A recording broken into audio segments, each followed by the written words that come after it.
Hello guys, இன்றைக்கி நம்ம எங்கே போயிருந்தோம்னு பார்த்தீங்கன்னா அண்ணா நகரில் இருக்கிற பாரம்பரியத்துக்கு தாங்க போயிருந்தோம். சரி, வந்த வேகத்துலேயே மேலே போனால் ஒரு கதவு ஒன்று இருந்துச்சு.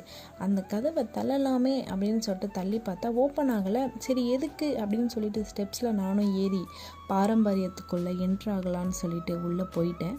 ஸோ பேருக்கு ஏற்ற மாதிரி அவ்வளோ அமேசிங்காக பாரம்பரியமான திங்ஸ் எல்லாமே அங்கே அமேசிங்காக இருந்துச்சு. நானும் பார்த்துட்டு போய் என் சீட்டில் கமுக்கமாக உட்காந்துக்கிட்டேன். மெனுவும் பார்த்திங்கன்னா அவ்வளோ நல்லா இருந்தது, பார்க்கவே அவ்வளோ நல்லா இருந்தது. மெனுவை ஓப்பன் பண்ணி என்ன ஆர்டர் பண்ணலான்னு நானும் பார்த்துக்கிட்டு இருந்தேன். நான் ஆர்டர் பண்ணது ஒரு சிக்கன் பிரியாணி. ஸோ அது வந்தது, நானும் போட்டு சாப்பிட ஆரம்பித்தேன். ஸோ அது எல்லாமே நல்லா இருந்துச்சு. அப்புறம் ஒரு குலாப் ஜாமுன் ஐஸ்கிரீம் ஒன்று ஆர்டர் பண்ணியிருந்தேன். அதுவுமே அமேசிங்காக இருந்துச்சு. நான் ஃபஸ்ட் டைம் ட்ரை பண்ணேன், எனக்கு ரொம்ப பிடிச்சி இருந்துச்சு. இது என்னோடய ஃபர்ஸ்ட் ஃபுட் ரிவ்யூ. ஸோ எப்படி இருக்குன்னு சொல்லிட்டு கமெண்ட்டில் சொல்லுங்கள்.